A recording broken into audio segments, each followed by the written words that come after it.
Hello everyone, welcome to my channel which is one stop solution for all your biology doubts. बच्चों आज हम पढ़ने वाले एक नया चैप्टर जिसका नाम है cell cycle and cell division.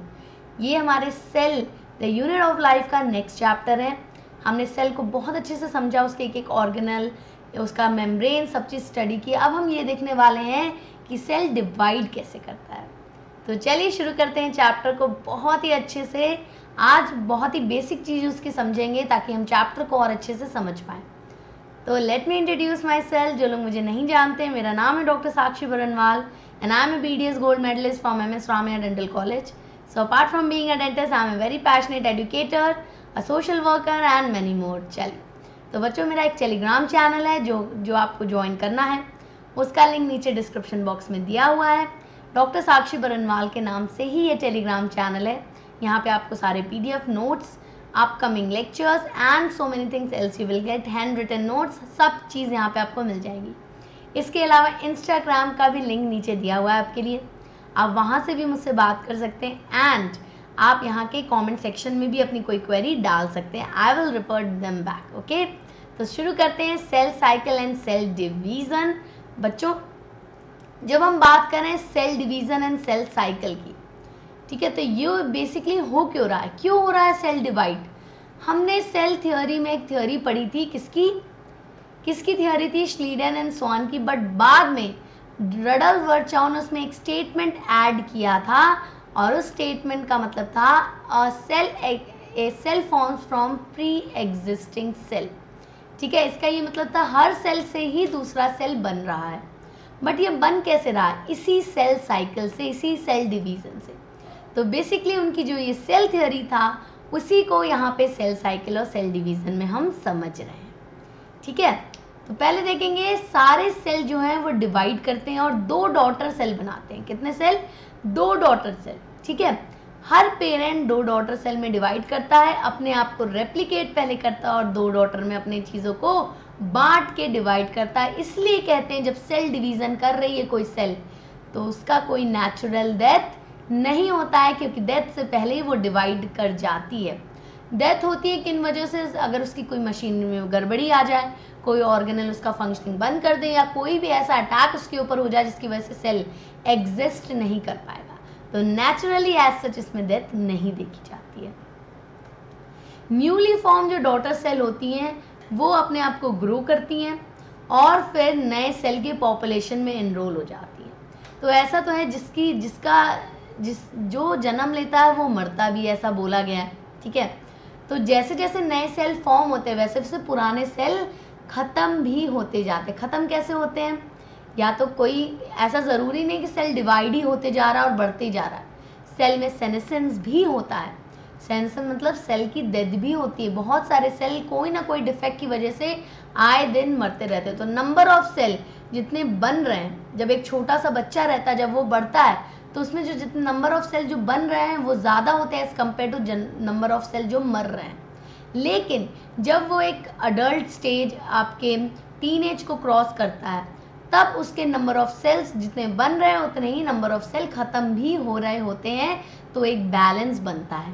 लेकिन जैसे जैसे वो मिडिल एज से ओल्ड एज की तरफ बढ़ता है वैसे वैसे एजिंग के कारण सेल जितने मर रहे हैं वो ज़्यादा हो जाते हैं नंबर ऑफ सेल जितने बन रहे हैं। तो ये जीवन का चक्र है, यही प्रक्रिया से सेल साइकिल आपकी चलती है। ठीक है, सेल डिवीज़न 2 तरह के होते हैं। पहला होता है माइटोसिस और दूसरा होता है मियोसिस। 2 तरह के सेल डिवीज़न है, माइटोसिस एंड मियोसिस, जिसमें सेल डिवाइड करके डॉटर सेल बना रहे हैं। 2 तरह के क्यों हैं, इसके अलग अलग रीजंस हैं। माइटोसिस जो है, हमारे बॉडी में बहुत सारे क्रोमोसोम है। कितने क्रोमोसोम है, 46 क्रोमोसोम है, यानी कि 23 पेयर क्रोमोसोम है। ठीक है, 23 पेयर, उसमें से 22 पेयर माइटोसिस करते हैं, यानी कि जो कि क्या है आपके ऑटोजोम्स हैं, ऑटोजोम्स हैं। लेकिन जो एक पेयर बच जाता है, 1 पेयर जो बच जाता है वो क्या है, एलोजोम से या सेक्स क्रोमोसोम है, जो कि मियोसिस करता है और रिप्रोडक्शन में मदद करता है। ये एक ही पेयर पूरे रिप्रोडक्टिव साइकिल के लिए रिस्पॉन्सिबल होते हैं। तो पहले देखेंगे हम माइटोसिस क्या है। माइटोसिस वर्ड दिया था फ्लेमिंग ने, बिल्कुल फ्लेमिंग जी ने बहुत सारी चीज डिस्कवर की थी, उसमें से एक माइटोसिस सेल डिवीजन भी है। माइटोसिस में क्या है, जेनेटिकली आइडेंटिकल सेल प्रोड्यूस होते हैं जो कि मदर से बहुत ही ज्यादा सिमिलर होते हैं। वेरिएशन के चांसेस बहुत कम होते हैं। वेरिएशन क्या होता है, क्या है ये वेरिएशन, कहाँ से आ गया? तो वेरिएशन का मतलब होता है कि अपने पेरेंट्स से अगर कोई भी ऑफस्प्रिंग आई है, वो अपने पेरेंट्स से अगर डिफर करे किसी एस्पेक्ट में, जेनेटिक फॉर्मेशन में, तो उसके अंदर वेरिएशन आता है। और ये कब आता है? मोस्टली ये मियोसिस में ज़्यादा देखा जाता है एज कंपेयर टू माइटोसिस, क्योंकि माइटोसिस बहुत ही सिंपल डिवीज़न है जिसमें अपने आप को सेल रेप्लिकेट करता है और डिवाइड कर जाता है। कोई भी ऐसे क्रॉस लिंकिंग वगैरह के चांसेस बहुत कम होते हैं माइटोसिस में। तो यहाँ पे मोस्टली आइडेंटिकल सेल बनते हैं जो कि अपने पेरेंट से बहुत ही ज़्यादा सिमिलर दिखते हैं, सेम नहीं दिखेंगे। स्लाइट वेरिएशन तो सबके अंदर रहता है, लेकिन एकदम एग्जैक्ट क्लोन कॉपी आप नहीं कह सकते हैं, but they are very similar. कई बार इतने सिमिलर होते हैं कि आप डिफ्रेंशिएट भी नहीं कर पाते अपनी नेकेड आइज से अगर देखते हैं। ठीक है, माइटोसिस क्यों हो रहा है, इसके ऊपर भी थ्योरी दी गई थी। पहली थ्योरी दी गई थी कर्न प्लाज्म थ्योरी, जो कि हार्टविग ने दी थी। किसने दी थी?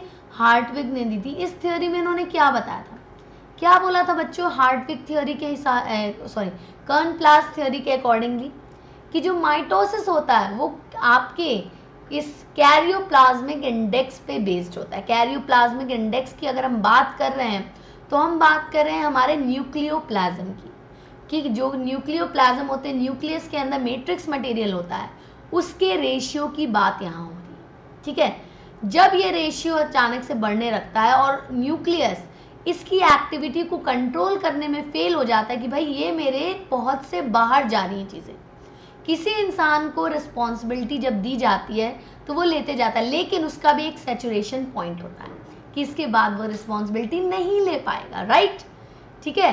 तो जब वो लगता है कि भाई, जब आप कोई रेस्टोरेंट खोलते हैं नया नया लोग, तो एक दो वेटर रखेंगे, राइट, वो ऑर्डर लेगा, ऑर्डर ले आएगा, ले जाएगा। लेकिन जैसे जैसे कस्टमर बढ़ेंगे, होटल एक्सपैंड करता जाएगा, रेस्टोरेंट एक्सपैंड करेगा और लोग आने लगेंगे, वैसे वैसे दो वेटर से काम नहीं चलेगा। क्या किया जाएगा फिर? और वेटर्स को बुलाया जाएगा, ठीक है, और एम्प्लॉय किए जाएंगे और वेटर्स को। क्यों? क्योंकि दो लोग से उतना संभलेगा नहीं। वही काम हो रहा है हमारे सेल के साथ। न्यूक्लियस जो है एक्टिविटी को कंट्रोल करता है, पूरे साइटोप्लाज्म में जो जो एक्टिविटी हो रही है, जो भी मेटाबॉलिक एक्टिविटी सेल के अंदर हो रही है। लेकिन जब ये एक्टिविटीज आउट ऑफ कंट्रोल हो रही है, बहुत एक्सेसिव हो रही हैं कि सेल न्यूक्लियस इनको पूरी तरह कंट्रोल नहीं कर पा रहा है, उस समय होता है न्यूक्लियस का डिवीजन, जिसकी वजह से उनका कर्न प्लाज्म दो में डिवाइड कर जाता है और फर्दर माइटोसिस होके दो नए सेल बन जाते हैं जो इंडिविजुअली अपने अपनी सारे मेटाबॉलिक एक्टिविटीज को बिहोल्ड करते हैं, परफॉर्म करते हैं। तो पहली थ्योरी यही दी गई थी। उसके बाद एक और थ्योरी आई जिसको कहते हैं सरफेस वॉल्यूम रेशियो।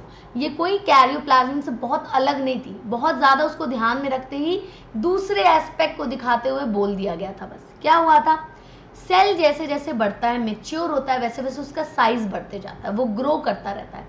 लेकिन अगेन उसका जो रेशियो होता है, जो उसका सरफेस एरिया होता है, वो एक लिमिट तक ही चीज़ों को ले सकता है। जब साइटोप्लाज्म में एक्सेसिव ग्रोथ होने लगती है, बहुत ज़्यादा मटेरियल अंदर आने लगता है और सेल उसको संभाल नहीं पाता है, तब होती है माइटोसिस। ऐसा बोला गया है सरफेस वॉल्यूम रेशियो में।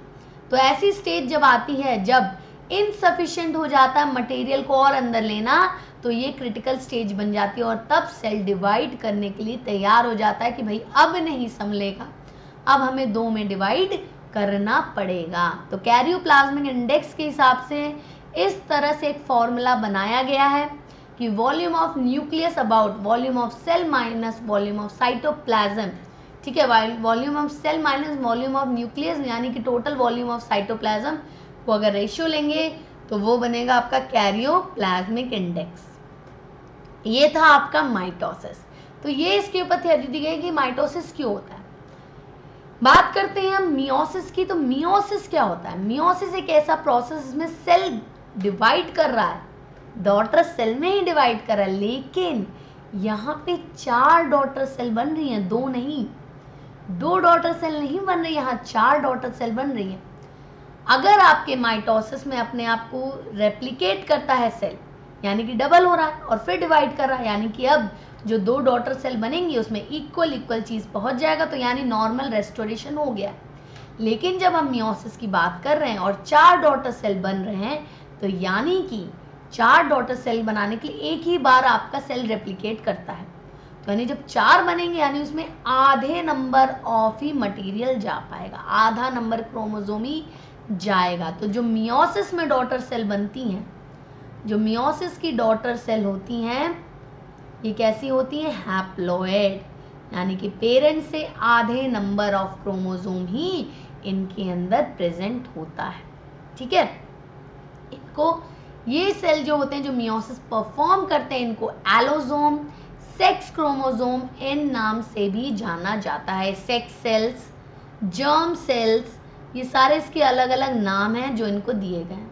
ठीक है, एलोसोम्स वो क्रोमोसोम्स हैं जो इसमें इन्वॉल्व होते हैं। तो जब मेल में देखा जाता है तो वो स्पर्म बनाते हैं और फीमेल में एग बनाते हैं, जहाँ जिनके फर्टिलाइजेशन से जाइगोट फॉर्मेशन होता है और न्यू ऑफस्प्रिंग का फॉर्मेशन होता है। इसलिए हाफ क्रोमोसोम होना ज़रूरी है, क्योंकि यहाँ पे 2 तरह के गैमीट का फ्यूज़न होगा।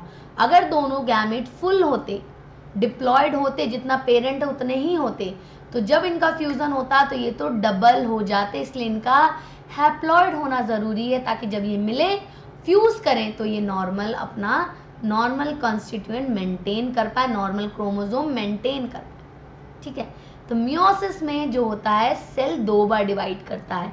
एक तो नॉर्मल माइटोसिस की तरह ही डिवाइड करता है, दूसरा एक और मियोसिस 1 और मियोसिस 2, 2 फेजेस होते हैं। एक बारी रेप्लिकेशन होता है पूरे मटेरियल का, लेकिन डिवीजन 2 बार होता है, मियोसिस 1 में और मियोसिस 2 में। तो जो डॉटर सेल होंगी वो हैप्लॉइड बनेंगी और 4 इन नंबर्स बनती हैं। क्लियर है?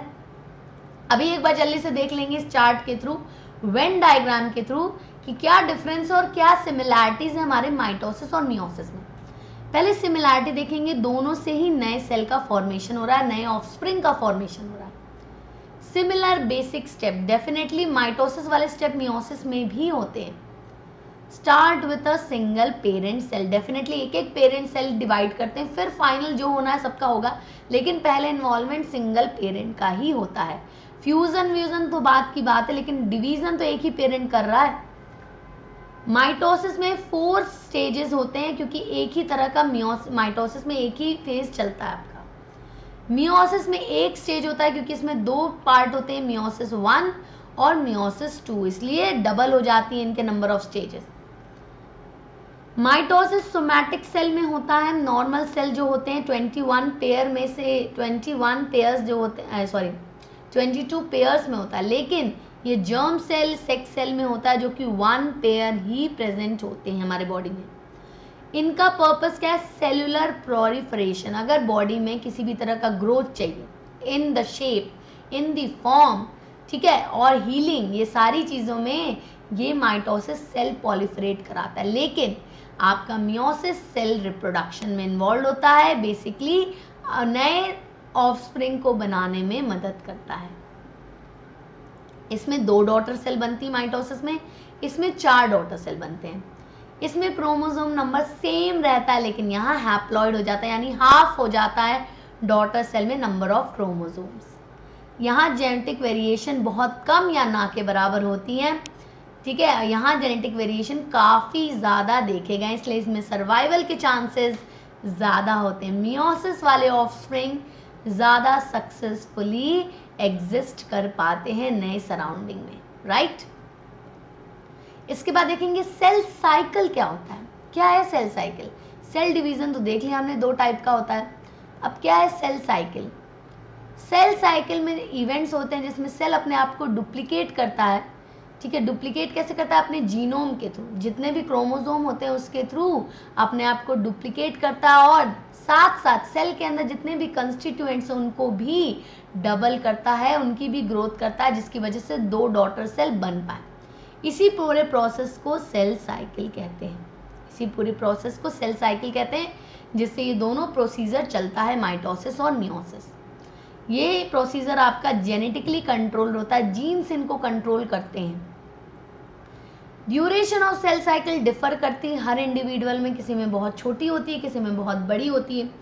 एवरेज ह्यूमन साइकिल में देखा जाता है 24 घंटे के अंदर सेल साइकिल आपकी कंप्लीट हो जाती है। लेकिन ईस्ट जो है, जो ईस्ट आप बेकर्स ईस्ट अपने किचन में देखते हो, बेकरीज में देखा जाता है, वहाँ पे इन ईस्ट की लाइफ साइकिल सिर्फ 1.5 घंटे यानी कि 90 मिनट्स में कंप्लीट हो जाती है। कितनी देर में बच्चों? 90 मिनट्स में, सिर्फ 1.5 आवर में। तो डिफर करती है organism to organism. Cell cycle 2 phase में डिवाइडेड है, इंटरफेज और एम फेज, और ये दोनों फेज हमारे माइटोसिस में भी होता है और मियोसिस में भी होता है। तो ये these are the common steps we are talking about. जो जो अब कॉमन स्टेप्स होंगे वो हम बता रहे हैं। तो इंटरफेज और एम फेज आता है। पहला होता है इंटरफेज, जो हमने न्यूक्लियस के टाइम भी पढ़ा है, जब आपका सेल रेस्टिंग फेज में टाइप के होता है। ठीक है, इस समय ये अपने आप को प्रिपेयर करता है ताकि वो डीएनए को रेप्लिकेट कर पाए। तो इस समय सेल नॉर्मली ग्रो कर रहा होता है और रेप्लिकेशन करने वाला होता है डीएनए का। 95% ऑफ ड्यूरेशन इसी साइकिल में निकल जाती है। 95% जो भी हमारे टोटल सेल साइकिल का टाइम होता है वो इंटरफेज में ही इस्तेमाल होता है। दूसरा है एम फेज, जब आपका डिवीजन होता है, यानी कि जब माइटोसिस या सेल डिवीजन हो रहा है, दूसरा फेज होगा एम फेज। तो ये 2 तरह के फेजेस थे, जिनके बारे में अब एक एक फेज के बारे में हम नेक्स्ट क्लास में पढ़ेंगे और समझेंगे कि सेल साइकिल किस तरह वाइडली डिफरेंशिएटेड है। तो आई जस्ट होप आपको ये क्लियर होगा कि सेल साइकिल क्या होता है, माइटोसिस क्या है, मियोसिस क्या है, सेल डिवीजन क्या है, दोनों के डिफरेंस क्या है, ये सारी चीज़ें आपको समझ में आएंगी। कोई भी कंफ्यूजन है आप मुझसे नीचे कमेंट सेक्शन में पूछ सकते हैं, और अगर आपकी कोई सजेशन है definitely drop in the comment section. बच्चों अब चलेंगे क्विज की तरफ। उसके पहले बता दूं, अगर आपको लेक्चर अच्छा लगा जल्दी से लाइक बटन दबा दीजिए और अपनी अटेंडेंस मार्क करिए, साथ साथ अपने सारे फ्रेंड्स से इसको शेयर करिएगा, and definitely press that subscribe button और बेल आइकन, ताकि आपको पता रहे कि कौन कौन से सेशंस आने वाले हैं। लाल बटन दब जाना चाहिए सब्सक्राइब का तुरंत। क्विज में 2 क्वेश्चन है आपके पास, दोनों का आंसर आपको नीचे कमेंट सेक्शन में देना है। And here goes the first question, cell cycle is divided into dash phase and dash phase. कौन से 2 फेजेस में सेल साइकिल डिवाइडेड होती है? सेल साइकिल की बात हो रही है, डिवीजन की नहीं। कर्न-प्लाज theory is related to which cell cycle? किस सेल डिवीजन से, नॉट साइकिल, यहाँ पे डिवीजन होना चाहिए। कर्न-प्लाज थ्योरी किस सेल डिवीजन से एसोसिएटेड है, ये आपको बताना है। दोनों का आंसर मुझे नीचे कमेंट सेक्शन में मिल जाना चाहिए। I will revert back to you guys. Till then के लिए थैंक यू बच्चों party, have a great day, like share and subscribe the channel and hit the bell icon, ताकि आपको पता रहे कि मैम कब कौन सा सेशन लेके आ रही है। बहुत जल्द सारे अपडेट्स आपको मिलते रहेंगे। ओके, टिल देन के लिए thank you, till the next lecture, bye bye guys, have a great day, stay safe, stay in your home and take care of your family. Thank you.